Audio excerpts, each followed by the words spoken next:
सुप्रभात बच्चों, good morning. आप सबका दिन मंगलमय हो।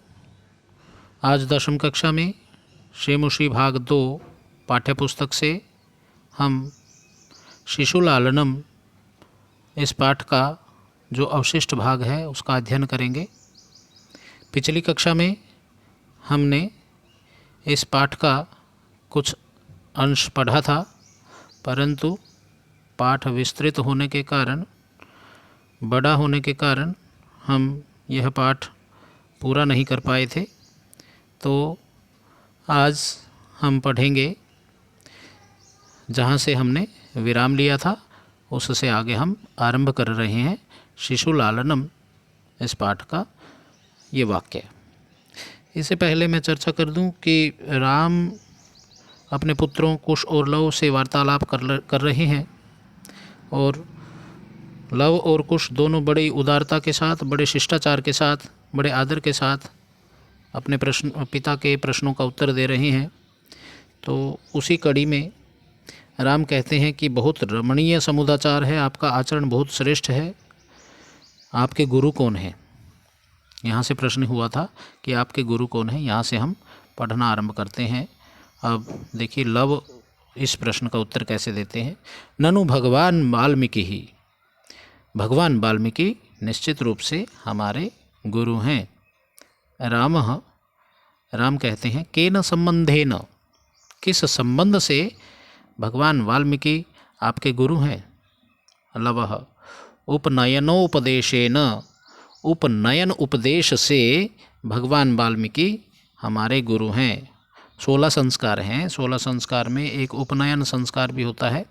जब बच्चा गुरुकुल में प्राचीन काल में शिक्षा ग्रहण करने जाता था तो उसके केश मुंडन संस्कार होता था, उपनयन संस्कार होता था, फिर विद्यारंभ होता था। तो इस प्रश्न का उत्तर में कह रहे हैं कि उपनयन संस्कार से वो हमारे गुरु हैं।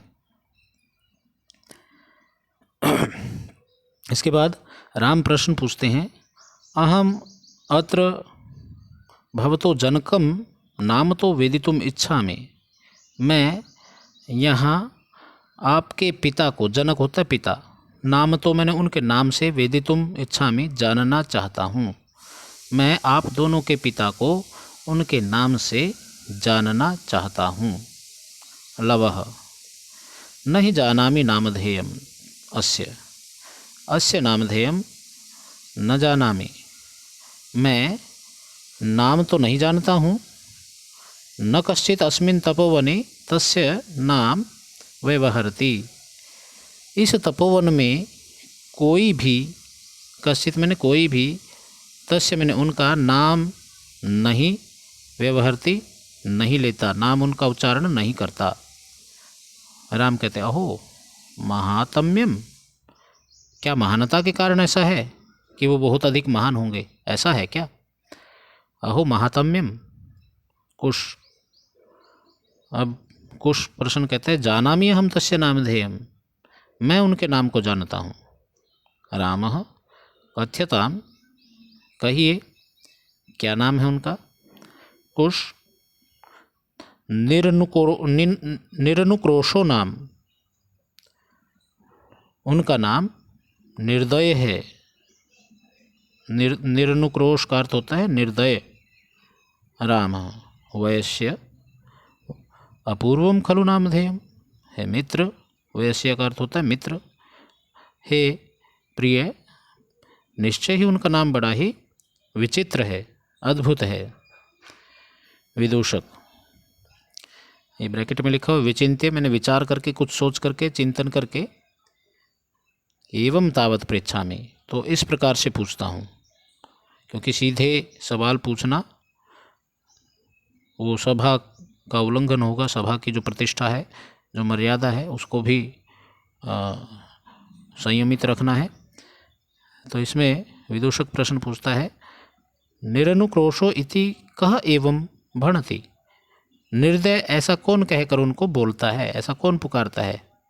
कुश अम्बा, अम्बा मैंने माता, माता उनको ऐसा कह कर के पुकारती हैं, बोलती हैं। विदूषक किम कुपिता एवं भणति, क्या कुपिता मैंने क्रोध में इस प्रकार कहती है, उत प्रकृतिस्था, अथवा स्वाभाविक रूप से या स्वभाव में, ये उनका स्वभाव ही ऐसा है। क्या वो गुस्से में आकर के ऐसा बोलती है अथवा स्वाभाविक रूप से ऐसा कहती है। कुश यद्यावयोर्बालभावजनितं किंचित अविनयम पश्यति, यदि आवयो मैंने हम दोनों के, बाल भावम जनितम बाल भाव से बचपन की चंचलता से उत्पन्न, किंचित अविनयम पश्यति कुछ उद्दंडता या कुछ शरारत, पश्यति मैंने देखती है, तदा एवं अधिक्षिपति तब इस प्रकार फटकारती है, तब इस प्रकार उल्हाना देती है। निरनुक्रोश क्रोशस्य पुत्रौ, अरे निर्दय के पुत्रो, माँ चापलम मिति, चंचलता मत करो, चंचल मत बनो। विदूषक एतयोर्यदि पितुर्निरनुक्रोश इति नामधेयम्, एतयोर्जननी तेन अवमानिता निर्वासिता, एतेन वचनेन दारकौ निर्भर्त्स्यति। एतयोर्यदि, यदि एतयो मैंने इन दोनों के, पितुः मैंने पिता का नाम, निरनुक्रोश निर्दय है, तो इति नामधेयम एतयोर जननी तेन अवमानिता, तो इनकी माता उसके द्वारा अवमानिता मैंने अपमानित हुई होगी, अथवा निर्वासिता या फिर घर से निकाल दी गई होगी। इसलिए ऐसे वचनों को, पुत्रों को ऐसे वचनों से वो धमकाती है या फटकारती है। ऐसा विचार विदूषक के मन में आया। रामः स्वगतम, मन ही मन में, धिक माम एवं भूतम,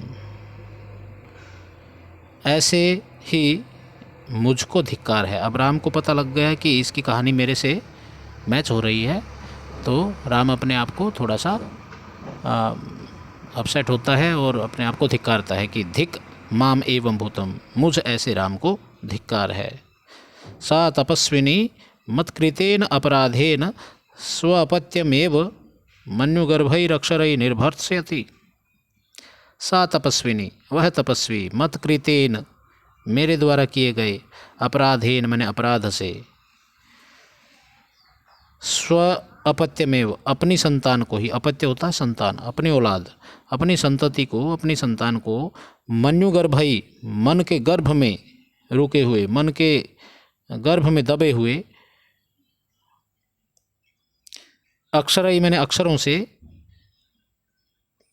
निर्भर्त्स्यति मैंने कोसती है, मेरे द्वारा किए गए अपराध से वह तपस्विनी अपने मन में दबे हुए गुस्से को, गुस्सेपूर्ण शब्दों से, अक्षरई मैंने शब्दों से, निर्भर्त्स्यति मैंने बच्चों को डांटती है। स वाष्पम अवलोकयति, आंखों में आंसू भरकर देखता है। स वाष्पम, वाष्प सहित यानी अश्रु के साथ, अश्रुपूर्ण नेत्रों से, अवलोकयति मैंने देखता है। इसके बाद राम, अति दीर्घ प्रवासोयम, अंतिम जो लाइन है राम, अंतिम डायलॉग, अति दीर्घ प्रवासोयम, ये प्रवास बहुत ही दीर्घ है यानी विस्तृत, बड़ा है, और दारुणः मैंने कठोर भी है। यह प्रवास बहुत अधिक कठिन भी है और लंबा भी है। विदूषकम अवलोक्य जनांतिकम, विदूषक को देख करके ओट में यानी एकांत में, एकांत में, जनांतिकम मैंने एकांत में, कुतूहलेन अविष्टो, कौतूहल से भरा हुआ, कौतूहल से, आश्चर्य से भर करके, मातरम अनयोर नाम तो वेदितुम इच्छामि, मैं इनकी माता के नाम को जानना चाहता हूँ, इन दोनों की माता के नाम को जानना चाहता हूँ, क्योंकि मुझे इस समय कौतूहल उत्पन्न हो गया है, आश्चर्य उत्पन्न हो गया है। परंतु न युक्तम च स्त्रीगत मनोयोक्तुम, परंतु सभा में स्त्री से संबंधित बात या उनका नाम पूछना उचित नहीं है। स्त्रीगत मनोयोक्तुम न युक्तम, विशेषतः तपोवने, और जो विशेषकर तपोवन की स्त्रियां हों, विशेषतः तपोवने, तपोवन में रहने वाली स्त्रियों के संबंध में तो बिल्कुल भी नहीं। तत् को अत्र अभ्युपाय, तो इस विषय में क्या उपाय हो सकता है, कैसे पूछूं इनके माता का नाम। विदूषक, नेक्स्ट पेज। जनांतिकम, ओट में ही, मतलब एकांत में ही। अहम पुनः पृच्छामि, उन बच्चों को एकांत में पूछता, मैं फिर से पूछता हूँ, फिर प्रकट रूप में, प्रकाशम मैंने प्रकट रूप में, किम नामधेया युवयोर जननी, तुम दोनों की माता का नाम क्या है। अब लव कहता है तस्याः द्वे नामनि, उसके दो नाम हैं। विदूषक, कैसे, कथम, कथम इव, कैसे। लवः तपोवन वासिनो देवी इति नामना आह्वयन्ति, जो तपोवन के वासी हैं वो उनको देवी इस नाम से आह्वयन्ति मैंने पुकारते हैं। और भगवान वाल्मीकि वधुरिति, और भगवान वाल्मीकि उनको वधु इस नाम से बुलाते हैं। राम, अपि च इतस्तावत् वयस्य, और भी वयस्य में मित्र, इतस्तावत मैंने जरा इधर आना, एक पल के लिए इधर आना, इतस्तावत कम हेयर, मुहूर्त मात्रम, कुछ पल के लिए, एक सेकंड के लिए इधर आना। हम जो कहते हैं जरा एक सेकंड के लिए इधर आओ, तो संस्कृत में उसको ऐसे बोलते हैं, अपि च इतस्तावत वयस्य मुहूर्त मात्रम, मुहूर्त मात्रम मैंने पल भर के लिए। विदूषकः, उपसृत्य पास जा कर के, आज्ञापयतु भवान, आप आज्ञा करें। रामः अपि कुमारयोर अनयोरस्माकं च सर्वथा समरूपः कुटुम्बवृत्तान्तः, अपि च मैंने और भी जो बात है जो सर्वथा समान है, सर्वथा समरूपः, जो एक साथ मिलती जुलती है, वो है कुटुम्ब वृत्तान्तः, परिवार की घटना। जो पारिवारिक घटना है इन कुमारों की, दोनों की, वो हमारे परिवार से मेल खाती है। क्या दोनों कुमारों का और हमारे कुटुंब का, हमारे परिवार का वृत्तांत सब एक प्रकार से समान है, एक जैसा मिलता जुलता है। नेपथ्य, इतने में पर्दे के पीछे से आवाज़ आती है। नेपथ्य मैंने पर्दे के पीछे से। यति वेला संजाता, इतना समय हो गया, रामायण गानस्य नियोगः किमर्थम न विधीयते, रामायण के गान का नियोग मैंने काम, किमर्थम मैंने किस लिए, न विधीयते आरंभ नहीं हो रहा है। उभौ, दोनों राजकुमार, दोनों मुनि कुमार, राजन, उपाध्याय दूतो अस्मान त्वरयति, हे राजन, आचार्य का दूत हमें शीघ्रता के करने के लिए कह रहा है कि जल्दी रामायण शुरू कीजिए। रामः, अब ये श्लोक आ गया है। मयापि सम्माननीय एव मुनि नियोगः, मुझे भी मुनि के कार्य का सम्मान करना चाहिए, मुझे भी मुनि के कर्तव्य का पालन करना चाहिए, उनको मान देना चाहिए, सम्मान करना चाहिए। तथा ही, क्योंकि भवन्तौ गायन्तौ कविरपि पुराणो व्रतनिधि, भवन्तौ गायन्तौ, आप दोनों, भवन्तौ मैंने आप दोनों, इस कथा का गान करने वाले हैं। कविरपि पुराणो, और कवि भी पुरातन है, प्राचीन, सबसे पहला है, यानी आदि कवि है। व्रतनिधि, तपस्या को धारण करने वाले हैं, इस रचना के कवि हैं। गिराम संदर्भो अयम, गिराम मैंने वाणी के संदर्भ में, प्रथमो अवतीर्णो वसुमतिम, ये धरती पर अवतरित होने वाला, धरती पर अवतीर्ण होने वाला प्रथमम पहला स्फुट काव्य है। वाणी से स्फुट होने वाला, वाणी से निकलने वाला यह धरती पर प्रथम काव्य है। कथा चेयम श्लाघ्या, और ये कथा, जो ये रामायण कथा है, वो प्रशंसनीय है, क्योंकि नियतम सरसीरूह नाभस्य, सरसीरूह नाभस्य नियतम, क्योंकि इसका नियत मैंने संबंध सरसीरूह नाभस्य, ये विशेषण है भगवान विष्णु का, जिसके नाभि में सरसीरूह मैंने कमल, सरसीरूह जिसकी नाभि में कमल है, उस भगवान विष्णु से इस कथा का संबंध है, इसलिए ये प्रशंसनीय है। अगली लाइन, पुनाति श्रोतारम रमयति च, ये श्रोताओं को पवित्र करती है और आनंदित करती है। रमयति मैंने आनंदित करती है। सोयम परिकरः, यही इसका निश्चय है। इसका निश्चय श्रोताओं को पवित्र करना और आनंदित करना है। वैश्य अपूर्वोऽयं मानवानां सरस्वत्यवतारः, हे मित्र, मनुष्यों में यह सरस्वती का अवतार अद्भुत है। यानी ये प्रथम काव्य है, सरस्वती माता का ये प्रथम काव्य या प्रथम अवतार अद्भुत है। तदहम सुहृत जन साधारण श्रोतुम इच्छामि, इसलिए मैं भी सामान्य मनुष्यों की भांति सुहृत जन साधारण सामान्य मनुष्यों की तरह श्रोतुम इच्छामि, मैं इस कथा को, इस रामायण कथा को सुनना चाहता हूँ। सन्निधीयन्ताम सभासदः, सारे सभा में विराजमान विद्वद्गण, सारे सभासद सन्निधीयन्ताम में बैठ जाएं। प्रेष्यन्तामस्मद् अंतिकम सौमित्रिहि, सौमित्रि मैंने सुमित्रा नंदन लक्ष्मण को अस्मत् अंतिकम, प्रेष्यताम के बाद लिखा है अस्मत् अंतिकम मैंने हमारे पास, प्रेष्यताम मैंने भेज दीजिए। अहमपि एतयोर चिर आसन परिखेदम विहरणम कृत्वा अपनायानि, मैं भी इन दोनों की, एतयो मैंने इन दोनों को देर तक गोद रूपी आसन में बिठाए रखने की, परिखेदम मैंने थकान को, थकावट को, विहरणम कृत्वा मैंने घूम करके, अपनायानि मैंने दूर करता हूँ। इति निष्क्रांताः सर्वे, ऐसा कह करके सभी निकल जाते हैं। ये पाठ की समरी, ये पाठ की कहानी समाप्त होती है। और ये हैं बच्चों इसके कुछ शब्दार्थ, जहाँ आपको, जब आप स्वाध्याय करोगे, सेल्फ रीडिंग करोगे, तो आपको कुछ कठिन शब्द लगेंगे, तो आप इस असाइनमेंट से उन शब्दों के अर्थ देखें, तो आप इसको और आसानी से कर पाएंगे। ये शब्दार्थ हैं, इनके मीनिंग लिखे हुए हैं। इसके बाद है इसका अभ्यास।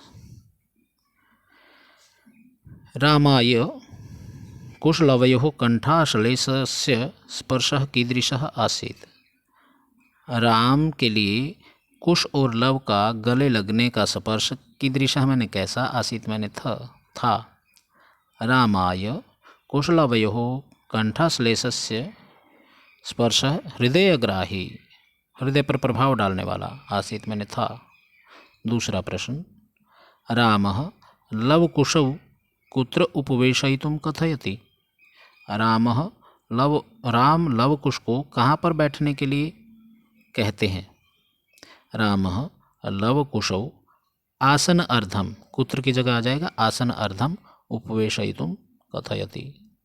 तीसरा प्रश्न, बाल भावात् हिमकरः कुत्र विराजते, बाल भाव के कारण चंद्रमा कहाँ पर शोभा देता है। बाल भावात् हिमकरः पशुपति मस्तके विराजते, भगवान शंकर पशुपति मस्तक, भगवान शंकर के मस्तक पर विराजमान होता है। कुशलवयोः वंशस्य कर्ता कः, कुश और लव के वंश के कर्ता कौन है, भगवान सूर्य है ना, तो उसके लिए विशेषण आया शब्द सहस्र दीधितिः, कुशलवयोः वंशस्य कर्ता सहस्र दीधितिः। अगला प्रश्न है, केन संबंधेन वाल्मीकिः कुशलवयोः गुरुः आसीत्, किस संबंध से भगवान वाल्मीकि कुश और लव के गुरु थे। तो इसका उत्तर है उपनयनोपदेशेन, उपनयन संस्कार उपदेश से, उपनयन संस्कार से, उपनयनोपदेशेन। अगला प्रश्न है पहले का अंतिम, कुशलवयोः मातरं वाल्मीकि केन नामना आह्वयति, कुश लव की माता को, कुश और लव की माता को भगवान वाल्मीकि किस नाम से पुकारते हैं। कुशलवयोः मातरं वाल्मीकि वधू बड़े ऊ की मात्रा आएगी। इति नामना आहवयति। अब अगला प्रश्न है विभक्ति और कारण। ये आसान है, आप छठी सातवीं कक्षा से पढ़ते आ रहे हैं। अब देखिए जो अंडरलाइन शब्द है वो अति दाक्षिण्यन है, तृतीय विभक्ति है, तो तृतीय विभक्ति अलम के कारण आई है। अलम इसमें कारण हो गया और विभक्ति तृतीय हो गई। अब अगला है आसन अर्धम। आसन अर्धम, इसमें उपसर्ग से यदि विस धातु का प्रयोग होता है तो बैठने अर्थ में उसमें सेकंड विभक्ति लगती है, ये नियम है। इस कारण से यहाँ द्वितीय विभक्ति आई है। और अगला है धिक माम। अब धिक के साथ सेकंड विभक्ति लगती है, तो ये माम जो शब्द है अस्मद का सेकंड विभक्ति का एक वचन है, इस कारण से यहाँ द्वितीय विभक्ति का प्रयोग हुआ है। इसके बाद 4th नंबर पे है अध्यास्यताम सिंहासनम। अधि उपसर्ग से आस धातु का जब प्रयोग होता है तो उसके बैठने के अर्थ में जहाँ पर बैठा जाता है उसमें सेकंड विभक्ति आ जाएगी, तो सिंहासनम में इसलिए सेकंड विभक्ति आ गई। वैसे तो सिंहासन ही आना चाहिए था, सिंहासन पर बैठ गया। अब पर तो अधिकरण है, पर में या पर, परंतु अधि उपसर्ग से आस धातु का संयोग होने के कारण इसके अधिकरण में सेकंड विभक्ति आ गई। अब एक बार फिर अलम अति विस्तृण। अति विस्तृण में थर्ड विभक्ति है, तो उसका कारण अलम है, अलम के कारण यहाँ पर थर्ड विभक्ति आ गई है। प्रश्न 3, ये मंजूषा है। मंजूषा में पर्याय शब्द, एक शब्द के दो पर्याय वाची शब्द दिए गए हैं। जैसे हेमकर का अर्थ है चंद्रमा, चंद्रमा के जो 2 पर्याय हैं वो आपने लिखने हैं, शशि और निशाकर। ऐसे ही संप्रति के जो पर्याय होंगे वो इदानीम और अधुना मंजूषा में रखे हुए हैं, वहाँ से आप लिख देंगे, आसान है। समुदाचार का अर्थ होता है शिष्टाचार और सदाचार। पशुपति ही इसका मीनिंग है शिव और चंद्रशेखर। तनयः कहते हैं पुत्र को, तो इसके मीनिंग है सुतः और पुत्रः। सहस्रदीधिति ही, ये सूर्य भगवान को कहते हैं, तो सूर्य और भानु। ये इस प्रकार से आप इसको सोल्व करेंगे। Question number 4। क्वेश्चन नंबर 4 में उदाहरण को लेकर के, उदाहरण के अनुसार पदों की प्रकृति और प्रत्यय लिखने हैं। युक्तम में युज धातु है, कत प्रत्यय है। भाजनम में भाज धातु है, ल्योट प्रत्यय है। शालीनता में शालीन शब्द में तल प्रत्यय जोड़ा गया है। लालनीय में लल धातु में अनियर प्रत्यय जोड़ा गया है। छदत्व में छद धातु त्व प्रत्यय या छद शब्द त्व प्रत्यय, नहीं ये धातुओं से नहीं जुड़ता, सॉरी शब्दों से जुड़ता, तो यहाँ छद शब्द है। सन्निहितः में सम उपसर्ग नि उपसर्ग 2 उपसर्ग हो गए और धातु है धा। और कत प्रत्यय सम जमा नि जमा धा जमा कत सन्निहित। सम्माननीय, सम्माननीय में सम जमा मन धातु जमा अनियर प्रत्यय और जमा टाप, सम्माननीय। प्रश्न 5। प्रश्न 5 में विशेषण और विशेष्य की मैच करनी है, मैचिंग। उदात्त रम्य, इसके लिए आ जाएगा समुदाचार है, इसकी मैचिंग उदात्त रम्य से इधर वाले समुदाचार है, ये पहले का पहले में ही दिया हुआ है। अति दीर्घ, इसके साथ आ जाएगा प्रवासः। समरूपः के साथ आ जाएगा, समान मिलता जुलता क्या था, परिवार की घटना, तो कुटुंब वृतांत। हृदयग्राही, हृदय को ग्रहण करने वाला, क्या था हृदय को ग्रहण करने वाला, स्पर्श, स्पर्श। और कुमारयोः, कौन थे 2 कुमार, कुश और लवयोः। इस प्रकार से इस मैचिंग कर लेंगे आप। अब संधि विच्छेद और संधि का प्रश्न आ गया है, प्रश्न संख्या 6।